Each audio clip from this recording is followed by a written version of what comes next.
Hi there. I am Sandy Catrone, the founder and CEO of Crime At Financial Learning Center.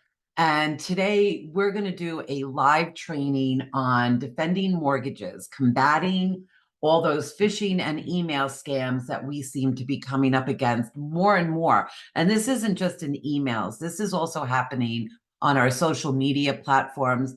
And with the creation of AI being so incredible, and it has absolutely wonderful points, one of the downfalls of AI is that they actually can recreate our accents, our voices. I recently, about maybe 7 or 8 months ago, got a messenger from a friend of mine, and I know him very well, and he has a very distinct voice. And it was a message that was recorded by him saying, I have this great opportunity, Sandy, and I really wanted to share it with you. And I just, if you're interested in making some money, this is how it works. And it basically came down to send me $1,000 to this account, and within 30 days, your return will be approximately $10,000. So I'm listening to it and I'm like, why would he do this? Why would he send me a messenger thing and not actually pick up the telephone and call me? We're friends. So I actually decided to pick up the phone because I was curious about what he was doing. I certainly trust him. And so I picked up the phone and I called him, and he goes, that is a scam. My Facebook account was hacked.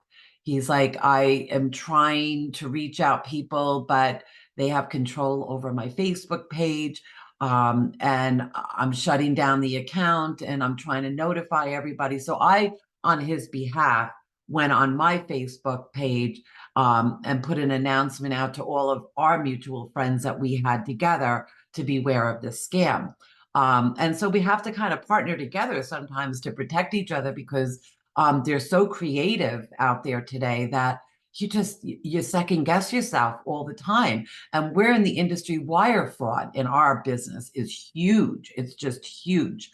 And so that's another thing that you have to be very, very careful about. Now, when I was a loan originator and I was sending out emails, in my signature page, in big red writing, not in little red writing, I put it right there: beware of wire fraud.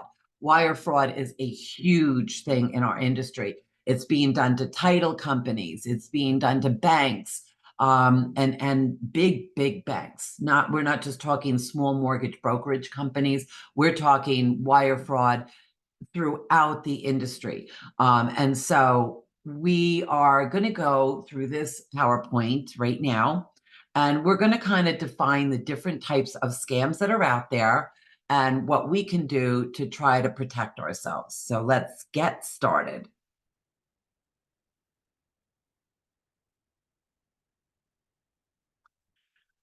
Let's see here. Okay, so I'm going to stop the share because something happened to my PowerPoint.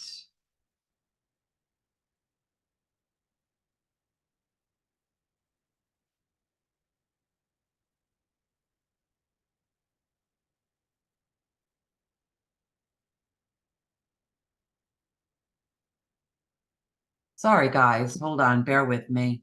I had this all set up, and of course, as soon as I want to record, it's not cooperating. So we're going to start the slideshow again from the beginning. And then we're going to go here, and we're going to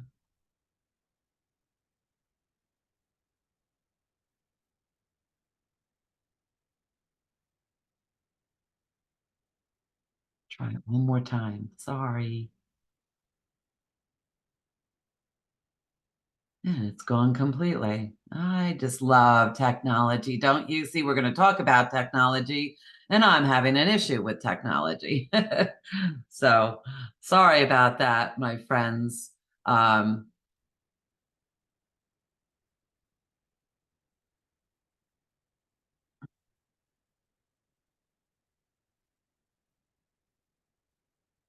okay, I think we have it this time. And we do. Yay. So, as I said, I'm Sandy Catrone, and I am the founder and CEO of Crime Financial Learning Center. And I put together this brief presentation for awareness in our industry, and I want everybody to understand what to look for when you're doing. I actually got a scam email today that I'm going to bring up and show you guys because the latest ones that I have been seeing have to do with closing. Your loan is clear to close. Really? Because that's not my loan, okay? But this is a big thing that's been going on. So let's get started. So first of all, we have all sorts of different scams. We have phishing, which is all about tricking people into giving up their personal information. We have spear phishing. Sounds like we're going like phishing here. You know, I wish it was that kind of phishing. But we have spear phishing, and that targets one person or a specific company, and it's often used in what we call ransomware attacks. Okay, where people actually take control of your files, and then for a price will fix your computer and get your files back. So you'll see spear phishing is often used in ransomware attacks. So if somebody's holding your files hostage and you get an email pretending that they're pretending to be from a reputable company like your internet service provider or an antivirus software like malware or what have you, telling you that your computer is infected with the malware, if you click on that link, it's going to take you to a fake website.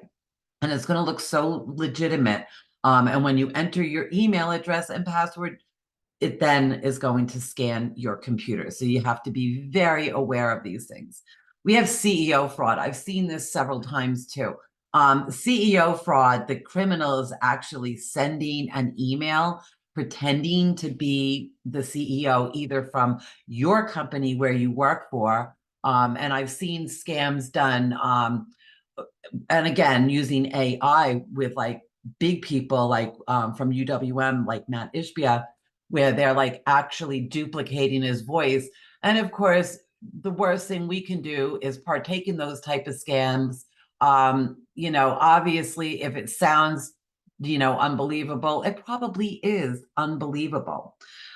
We also have what we call phishing attacks. Now, this is when the criminal actually calls you and pretends to be from a company like your internet service provider or a bank, and they will try to trick you into giving up financial information or direct you to visit a website where they actually can steal your login information.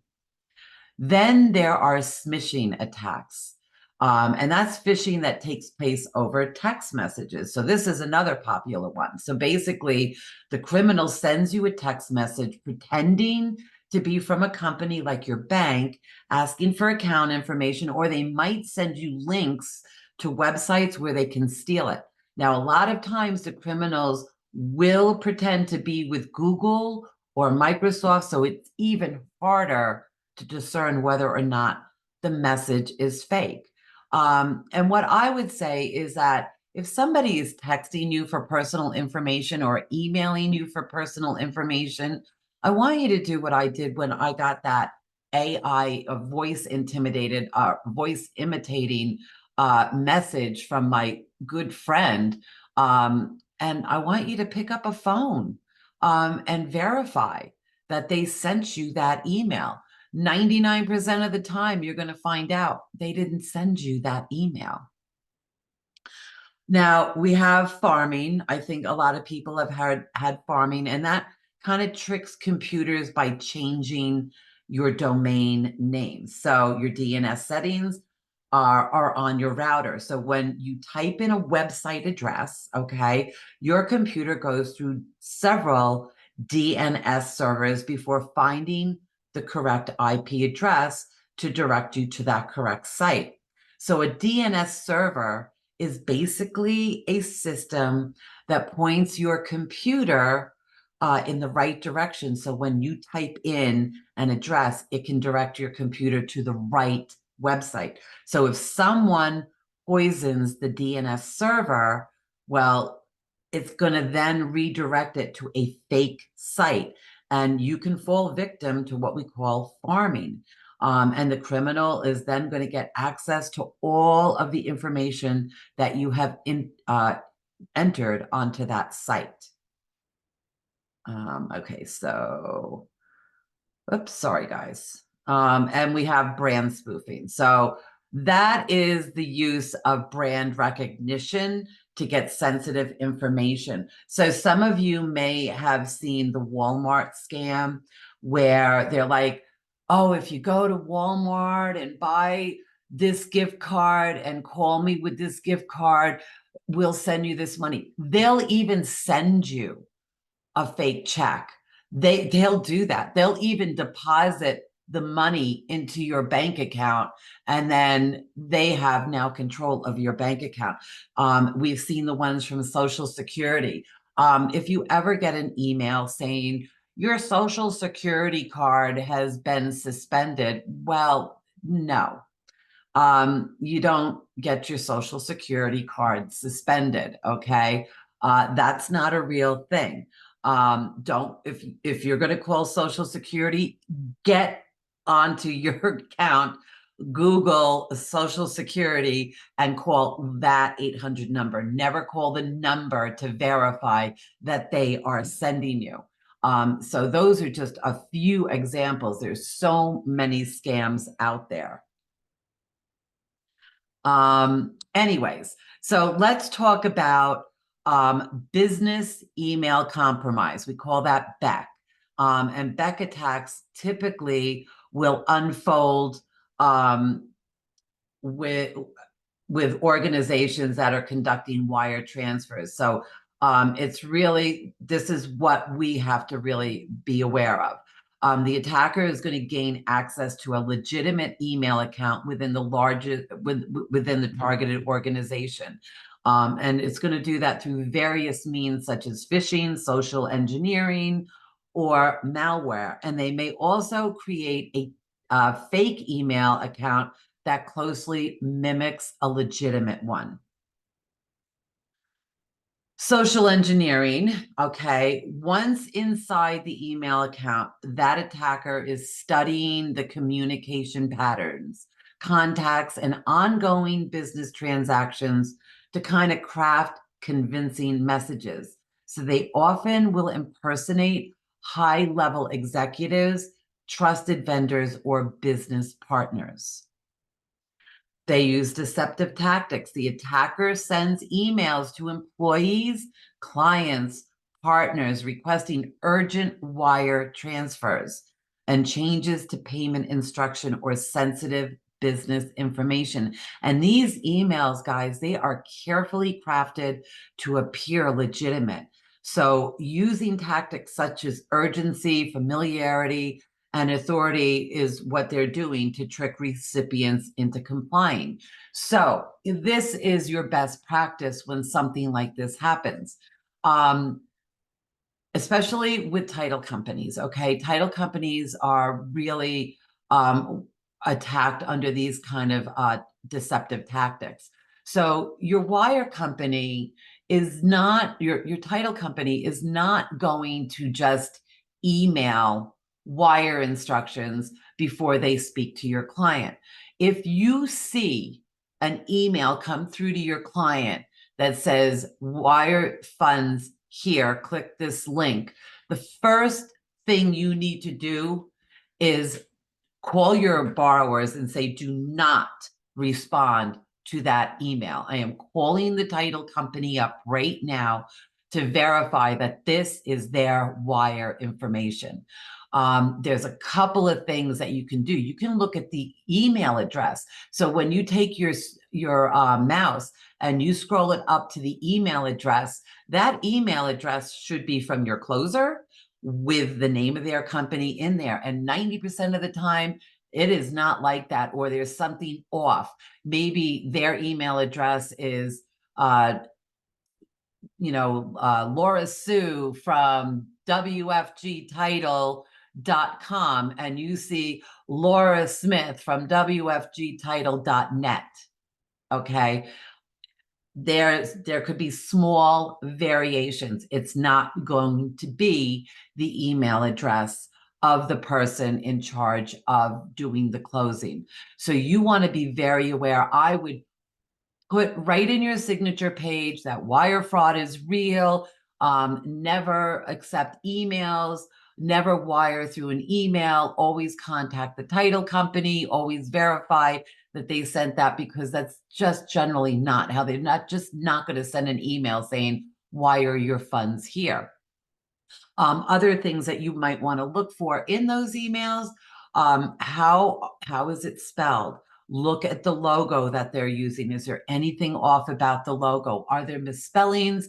Is the sentence structure uncomfortable? Like, does it flow, or does it seem like it was written by somebody that maybe doesn't master the English language? So you have to be really on top of these things, especially in our industry. It is our obligation to protect our borrowers, to protect our employers, to protect our own broker shops against these kind of scams. And so we get very busy, and sometimes it looks legit when you first look at it. And we were all guilty of clicking it. I just recently had to go through and get all this malware taken off of mine, because in owning the Learning Center, I do a lot of updates, and I'm always doing research and reading updated guidelines, and checking out different things. So I use the computer a lot. And sometimes I may get myself into a site that may not be legit. And even if I went in and then come out right away, it's too late because I've already gone in there. So you have to be careful where you're physically visiting when you're Googling and doing research. And so you always want to have a good defense system on your computer.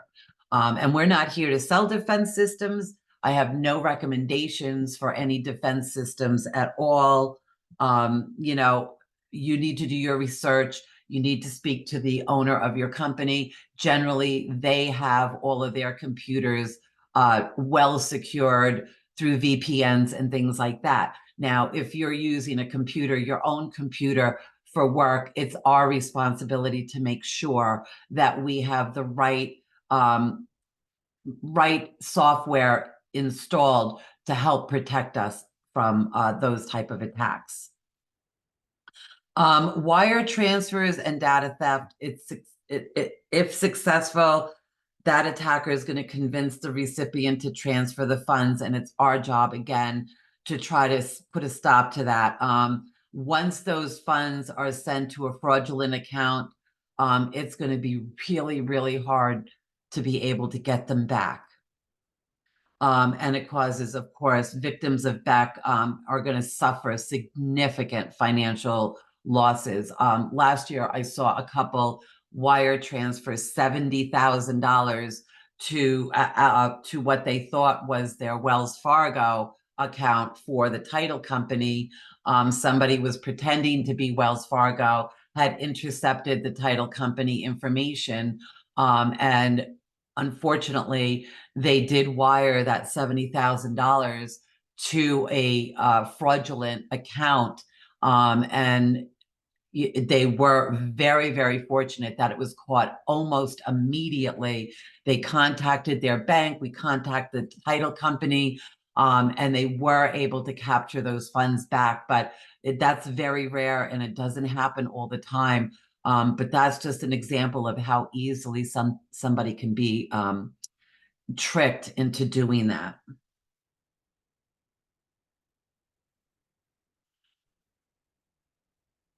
Okay, so we went through all of that. Okay. So malware. So we hear malware and ransomware. So malware and ransomware, there are types of malicious software that's designed to infiltrate and damage your computer systems or to extort money from victims by encrypting their files and demanding a ransom for the decryption. And this is, we fall we fall for these too.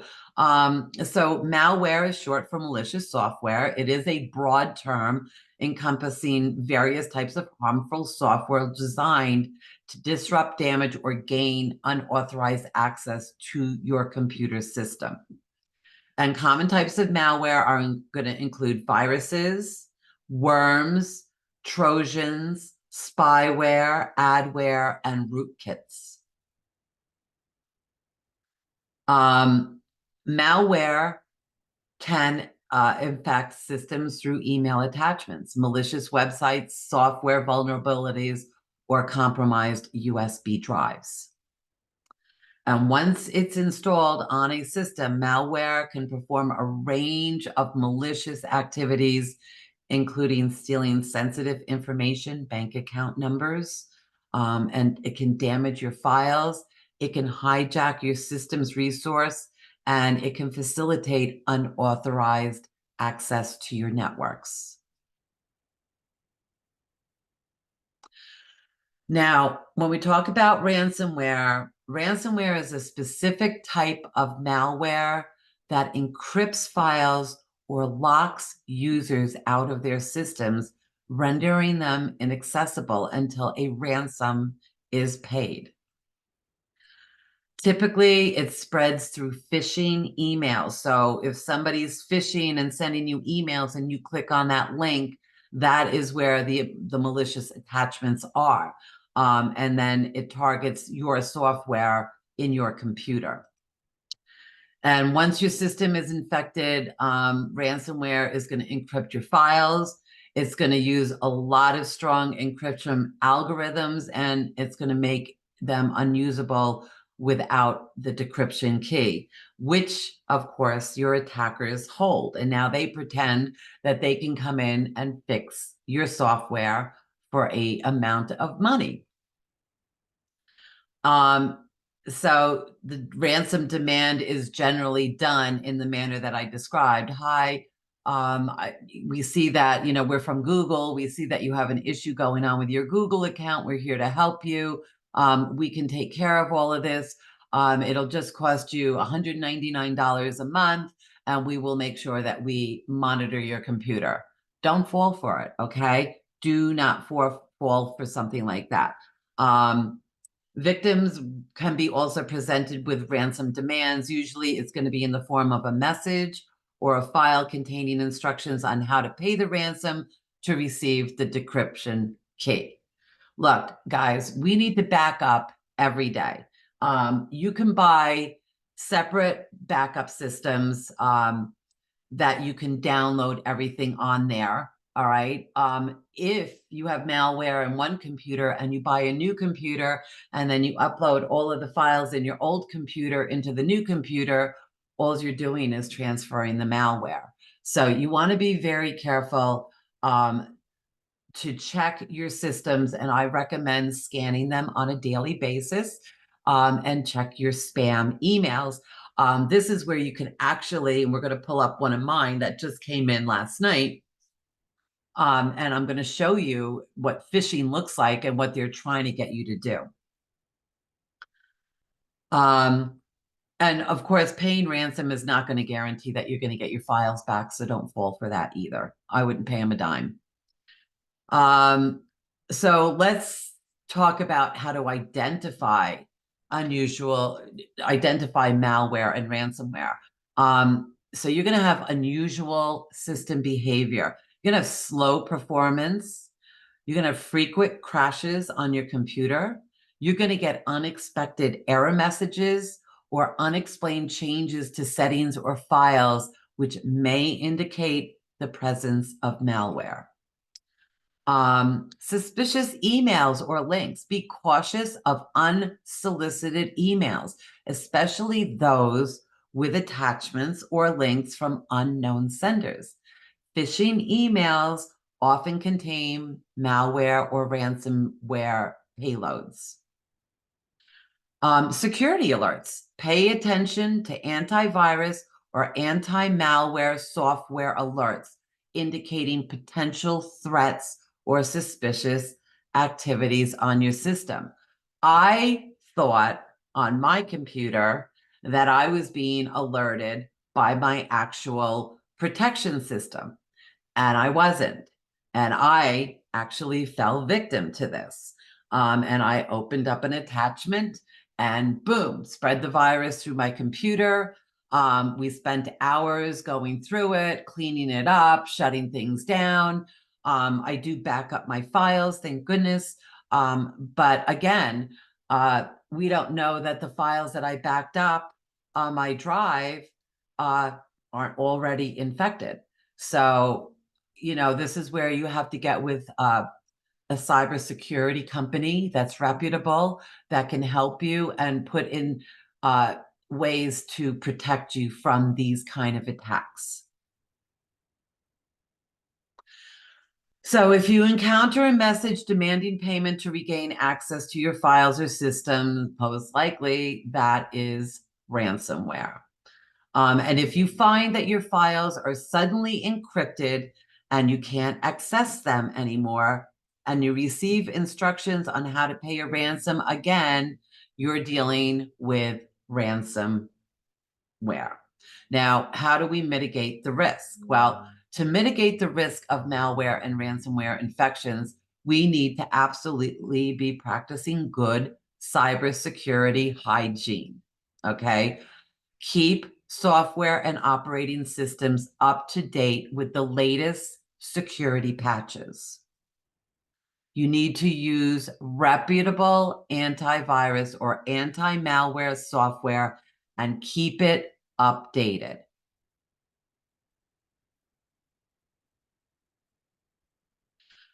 Let's see, you need to be cautious when you click on links or download attachments from unfamiliar sources. And I do want to show you, let's see here if I can pull up my email real quick.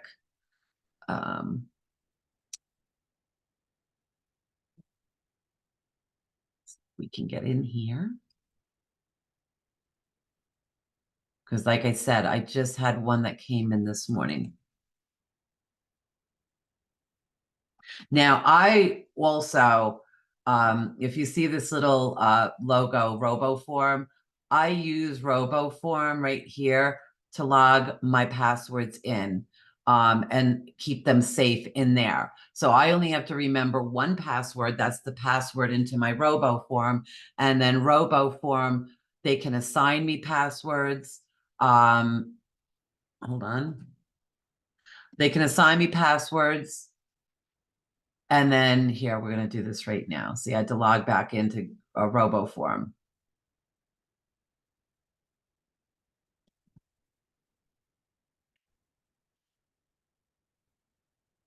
And it's kind of a pain in the neck to get into my account, but it's better for me to have all of these backups to do this than, let myself be subject to any more malware that comes in here. So this is my email right here, and I'm going to go directly down here. Oops. Come on, guys. All right, maybe I went a little overkill with my security here. We're going to just log back in one more time.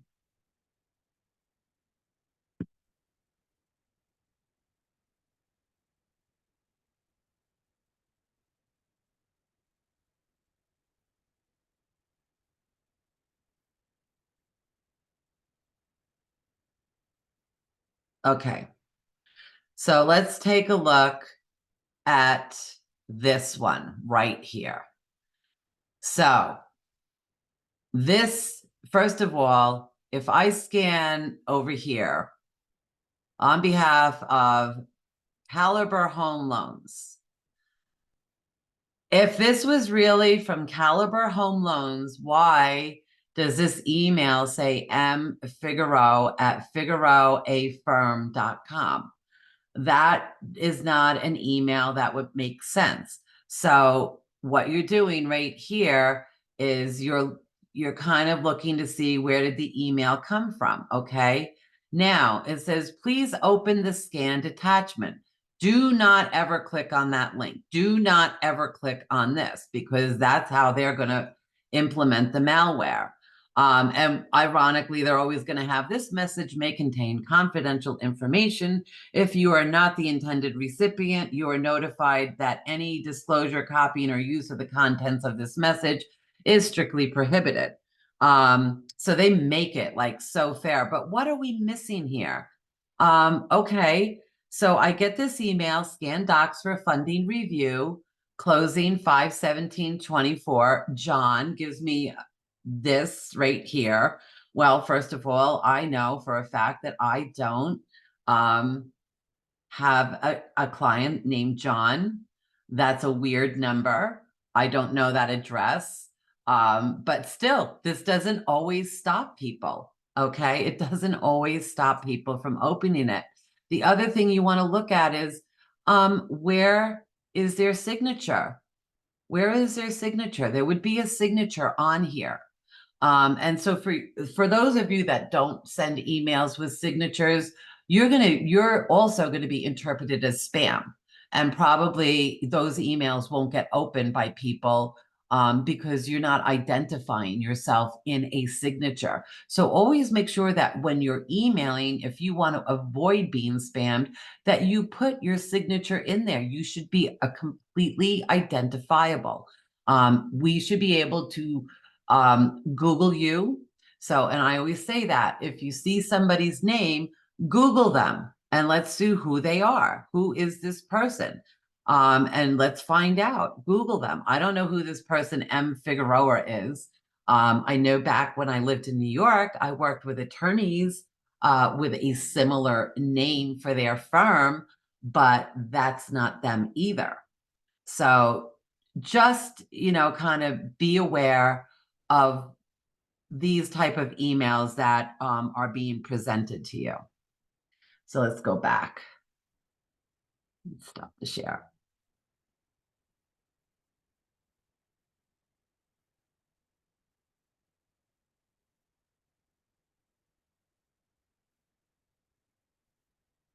Okay. So that's an example of what you're looking at when you're looking at a spam. And our computers are really good at throwing a lot of things in spam, but I'll be honest with you, there's a lot of things that go in spam that I'm expecting to get. And so that's why we always say, check your junk folder, check your trash folder, check your spam folder, because a lot of times things get thrown into spam that are legitimate. So again, you can discern what's legitimate. If you're expecting an email from somebody and you don't get it, you're going to go to your spam folder because you knew that email was coming. But always, please be cautious when clicking on links or downloading any attachments, such as what I just showed you that was sent to me. If I had clicked on that attachment or clicked on that link, it would have allowed them access to my computer, and I will be going in there to delete that later. Again, regularly backing up important files to an external storage device. Okay, you can get portable devices anywhere, and they hold a lot of data, and you should be backing it up to that device pretty much every day. At the end of your business day, it doesn't take that long to just back up what you've done. And you need to be educating employees about cybersecurity. Now, I am looking to bring a special guest speaker down in the future who is cybersecurity, who has been doing this for a living. Unfortunately, he wasn't able to attend today, but he did promise me that he is going to come in and we will do this again, from his perspective, as far as everything that we need to be doing to protect our computers. Educating employees about cybersecurity is always going to be your best practice. Raising awareness, such as what I'm trying to do today, about the dangers of malware and ransomware. It's real, guys. And in the world of AI, they're getting so easy. I mean, they can even do face images on AI now. So not only like when I got mine, that was clearly done by AI that did voice recognition. Man, I might have been fooled if they had actually not just done a recording of my friend's voice, but had they done a video using his face.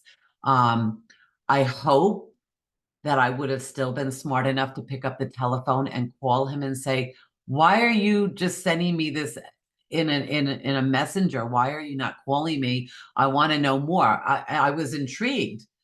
So I did, of course, want to know more. All of us want to take $1,000 and turn it into $10,000 in 30 days, right? Wouldn't that be a perfect world if that was a true story? So again, you need to be cautious of requests for wire transfers that are unexpected, urgent, or irregular in nature. Okay. It's not going to be an urgent email. Urgent. Wire you money today? Why? I'm not closing until next week. Why would I wire my money to you today for a closing that's not happening for 3 or 4 days? Um, so urgent would be something that you shouldn't see. Getting the email that far in advance, asking for you to transfer your money, also would be an unusual thing.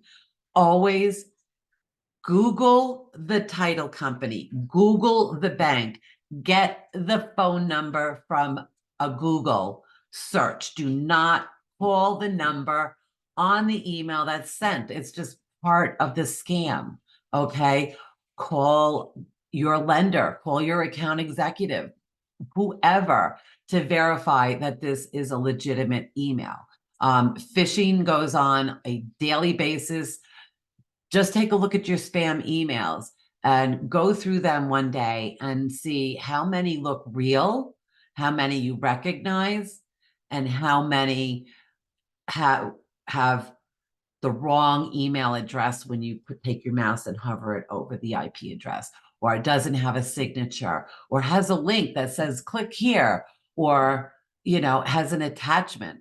And especially on the email that I showed you, that's not my client. And so instinctively in the past, I might have clicked on it just to see who it belongs to. Maybe it belongs to somebody in my company and they mistakenly sent the email to me. I won't do that anymore. I will not do that anymore. What I do now is I pick up the phone, call the broker or the company and say, did you email this or do you have this loan? Because that's that email that I showed you before. That is like the fourth time I've gotten an email like that in the last 3 weeks. So that's a huge phishing scam. And I was like doing this talk today for you guys in this training. And, of course, I checked my emails in the morning and I saw that. And I'm like, are you kidding me? Perfect example. We're going to have to share this so that you actually know what to be looking for. There will never be changes in payment instructions. So if an email goes out with changes in payment instructions and they want to verify changes to something that's already, they're set in stone. There should be no changes in your payments, okay?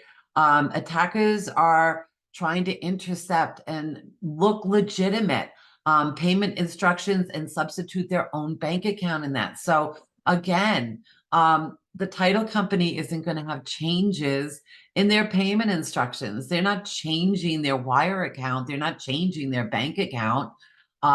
There should be no changes. So be aware of those type of emails where they're saying, oh, we have changes in the payment instructions. Click this link to find out more. Don't click the link. Requesting for confidential information, okay? You have to be very wary of requests for sensitive information, such as account numbers, login credentials. Never give your login credentials to anybody. Get RoboForm. Hold all your login credentials in there. They might ask for personal identification via email or phone calls. Legitimate organizations are typically not going to be requesting such information through insecure channels. Now, I have some clients that like to send screenshots to my phone. I cringe when that happens. I constantly am telling people, please do not send screenshots to my phone. My LOS system is going to send an email where you're going to set up your password and you're going to upload your documents right there. If you're working with people that maybe are not as savvy, then make arrangements to have them email it directly to your business email so that you can upload them into the LOS system. But always make sure that you delete those emails because you don't want to compromise other people's security either. There's a lot of things that have been implemented over the years, the last few years, that can help us protect our borrowers. And so my suggestion is whoever your LOS is, whether it's Arrive, Lending Pad,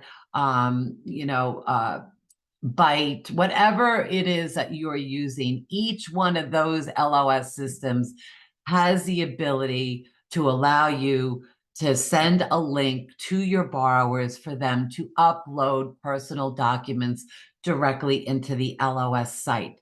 That way they are protected and encrypted from being subject to any kind of malware. So just please try to be as careful as you can. I know that we have borrowers that we work with that may not be overly computer savvy.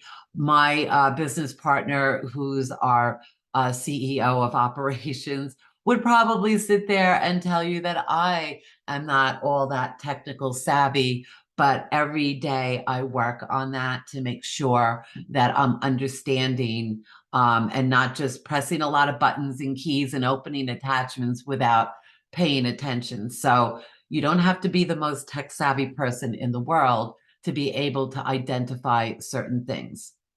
So again, here's our little checklist.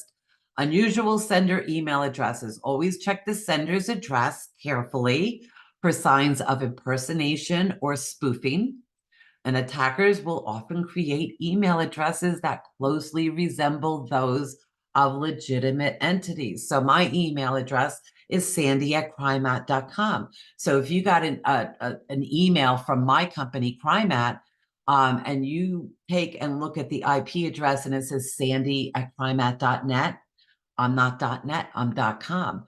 It's a very small difference. Or it may say sandy@crimeat, KRIMT, and forget the A.com, okay? And you may miss that. So always look at the email addresses. Pay attention to poor grammar and spelling. Pay attention to the language and the formatting of emails. Many fraudulent emails contain grammatical errors, spelling mistakes, awkward phrasing that may indicate a lack of professionalism. If the email is not looking like it was professionally written, you may want to pick up a phone and call and say, hey, did you email this to me? And if they say yes, well, maybe they need to be a little bit better with their grammar, but at least you made the phone call to verify that that person did indeed send that. If they say no, then you were able to catch a phishing scam. Lack of verification procedures. You need to ensure verification procedures are in place for initiating and authorizing those wire transfers. Implement multi-factor authentication or other security measures to prevent unauthorized transactions. Unusual or unexpected requests from known contacts, like my friend. Okay, be cautious. If you receive wire transfer requests from known contacts that are out of the ordinary or inconsistent with their typical behavior, that could be an attacker. And you may have compromised email accounts or have been impersonated by trusted individuals to carry out fraudulent transactions. I always hover over the IP address. I always look there first and foremost, especially if it's coming from somebody that I know. All right. So if you know the person, the CEO of your company is never going to send you an email saying, click this link and give me your personal information. First of all, the CEO of the company, especially if it's a big company like a Wells Fargo or a Chase, Jamie Dimon isn't going to be emailing you, okay? He's not going to be asking for your personal information. No, that would come from the HR department. And again, they're going to pick up the telephone and call you and say, you're going to be receiving an email from us for your application. Okay. It sounds crazy, but we have to be uber aware of everything that's going on today. Monitor financial transactions closely for any kind of discrepancies. I go into my checking account every other day. And I swear to God, I've had a new debit card issued to me in this year in 2024. We're in May, 3 times because I saw a charge. One was to Safeco Insurance for $258. Um, I don't have my insurance with Safeco anymore. I switched my insurance over to a different carrier, and it said Safeco of Boston. Why in Colorado am I working with Safeco of Boston? I couldn't even find Safeco of Boston when I Googled it. And so I, fortunately saw it, reported it as a fraudulent charge against my checking account. They canceled my debit card, and they investigated it and they replaced the money in my account. And it was $254. So, guys, check your accounts. You'd be amazed at sometimes they're just small little bitty charges. If you don't recognize it, question it. Okay. And again, make sure that you are training and educating your employees to recognize the signs of wire transfer fraud, and to follow whatever your established protocols are for verifying payment requests. All right. I am very, very big on picking up a telephone and calling these people. Um, I live in a smaller community. Colorado Springs is a smaller city. There's a lot of title companies here, but we network together. There's like a little over 500,000 people here. And that may sound like a lot of people, but in this industry, it's really very small. And so I know a lot of people. I know who they work with. I know when they're leaving a company and going to another company. And, so you kind of can have a rapport with people in your mortgage community. And you'll know your paths will cross because eventually you may have them as a title company or a closer or what have you. So just kind of familiarize yourself with the people that you work with the most, because at the end of the day, we have to protect each other and help each other, and help our borrowers against these kind of scams. Now, we have regulatory compliance, and it's always been best practice to advise a borrower to disclose everything, to us, but we're going to do that through links that go to our LOS system, or we're going to take the application with our borrower either on a Zoom call or maybe over the phone, what have you. GDPR, that's General Data Protection Regulation. Okay. GDPR is like a big set of rules created by the European Union, EU, which is a group of countries in Europe that develop these rules. And they're designed to protect people's personal information like names, addresses, or even what they like to buy online. Algorithms are everything today. So imagine you have a diary where you write down all your secrets, okay?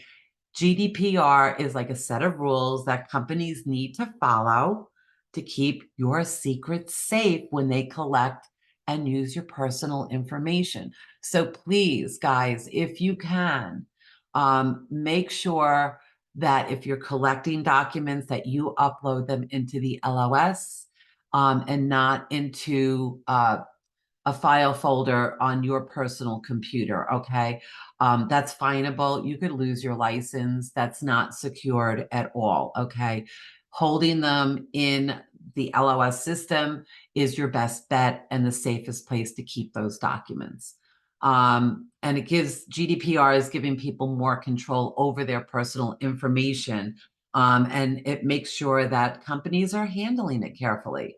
So, for example, companies need to ask for permission before using any of our information, and they have to tell us if they're going to be sharing it with someone else, okay? So even in our disclosures, especially as brokers, we know we're going to be sending it to one of our lenders. And we have to advise that in one of the disclosures that we send to our borrowers to let them know that we will be working with third-party places, and the loan will be submitted to a lender, and their documents will be received from the lender, unless you're doing correspondent lending or you're a lender itself and you can send those documents out in your name. But specifically, mortgage brokers work with a lot of third parties. So make sure you're protecting your borrowers. Now, we have other regulatory rules, okay, regulatory compliance. The CCPA, that's the California Consumer Private Act. And that's a set of rules created by the state of California in the United States, similar to GDPR, where it's all about protecting people's personal information. Imagine you have a treasure chest with your most precious belongings. CCPA is like a set of rules that the companies in California need to follow to keep your treasure chest safe. So CCPA gives California residents more control over their personal information and lets them know what companies are doing with it, okay? Monitoring a credit report. We talk about trigger leads all the time. The biggest thing that we're dealing with right now is as soon as you do a hard pull, our borrowers are getting 20, 30, 40, as much as 200 trigger leads. Advise people constantly. You got another link that you can put in your signature. Click here for the do not register, and take them to the federal registry. You have opt-out pre-screen. Have that one included in there also.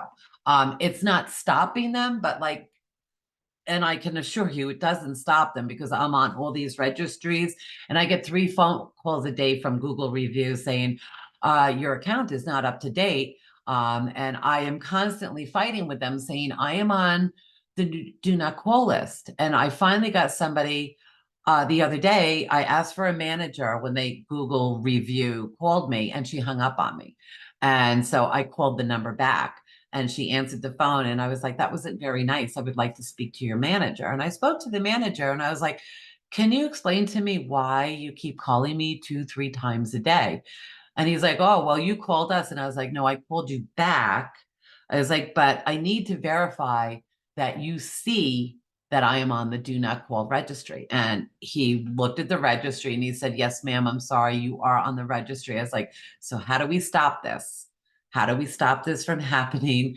Because I'm really getting tired of getting called 3 times a day. I've hung up, I've talked to them, I've ignored it, but I mean, in the middle of a busy workday, you really just don't want to be taking on a call.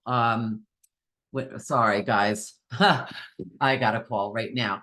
You really don't want to be interrupted with those type of phone calls during your business schedule. And if you're on the do not call registry, they should not be calling you. So we'll see if I was able to get it stopped or not. Okay.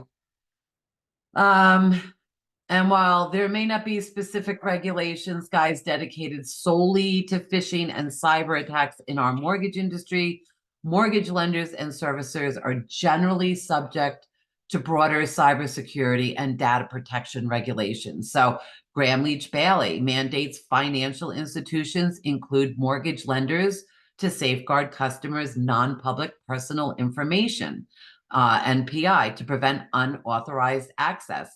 The safeguard rules enforces comprehensive information security programs under GLBA.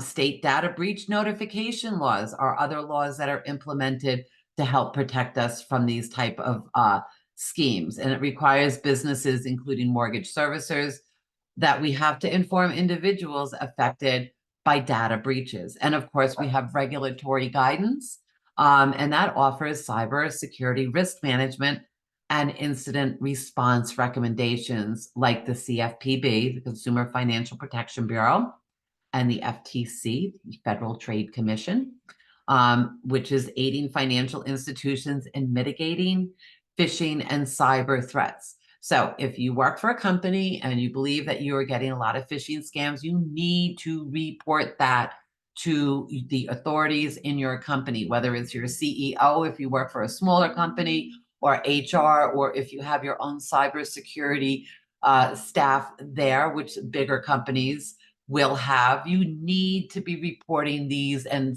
what you're going to do is take a copy of the email, send it to your cybersecurity, and let them take care of it. So that's really about all we have today. I really appreciate all of you coming, and I'm going to stop recording now. And if we have questions, I'm going to answer them now. So everybody who's staying on, I'm here to answer your questions. Otherwise, have a wonderful day.